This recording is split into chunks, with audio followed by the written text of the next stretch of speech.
the best Nana, and she takes care of me and Ariana because she's the best Nana I can ever have. She is like a second mother. If our mom wasn't here, she would probably be the one taking care of us.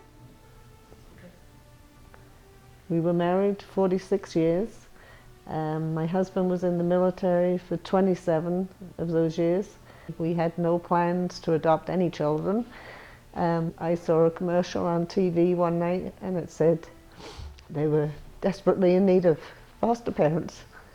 So most of the time I had as many as 6 foster children at one time, but mostly I took the medically fragile ones, the ones that were very sick or weren't expected to make it. Being raised with foster children and then adoptive children made me a better person. I don't look at the color of the skin of the child, where they've come, what they've gone through. As a young child, I do remember many children coming in and out of our home late at night, waking up to children being here, being taken care of. It was just a normal routine for us.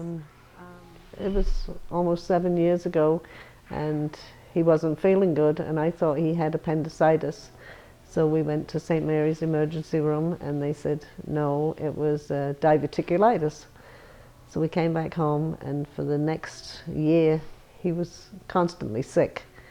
And finally he collapsed and my granddaughter Anya called an ambulance and they took him to the hospital. 2 days later I think they did the surgery and they found a tumour the size of a melon in his bowel and bladder. They put him in a induced coma for over a week and he was in the hospital for almost a month.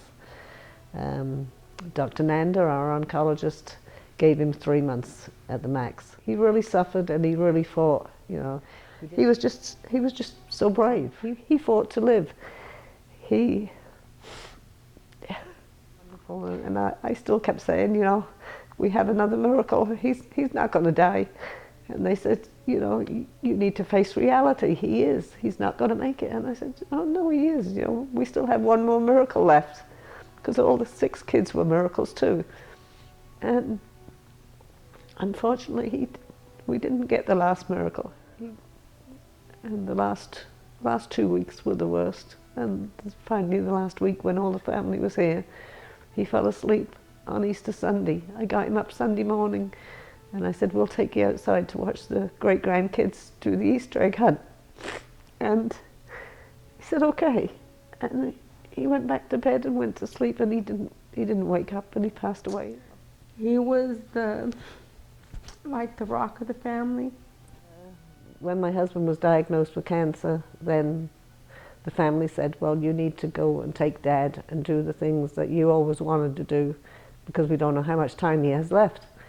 So we made up a bucket list of things we wanted to do, and as Tracey lives in my other house next door, it was convenient and Tracey could take, you know, make sure they got on the bus for school, and then she would cook their dinner when she came home from school. She'd make sure they took their showers and did their hair, and she was always there for them, and they just love her to death, you know. It's just because my parents like to travel and they like to go places and stuff, so that's when I stepped in as a substitute parent to allow my parents to go and do the bucket list that my father wanted to do before he passed away. I feel very, very blessed to be living the life that I have lived. It just makes me a stronger person because I've lived such a beautiful life. I wouldn't change anything that I've experienced in my life for anything different. She has a heart of gold. She'd do anything for anybody, and most of the time she does, and she's always totally broke. But she loves what she does. And I wish she was here to be able to be with me, to accept this award. If it wasn't for my father meeting my mother, I most probably wouldn't even have the life that I have today.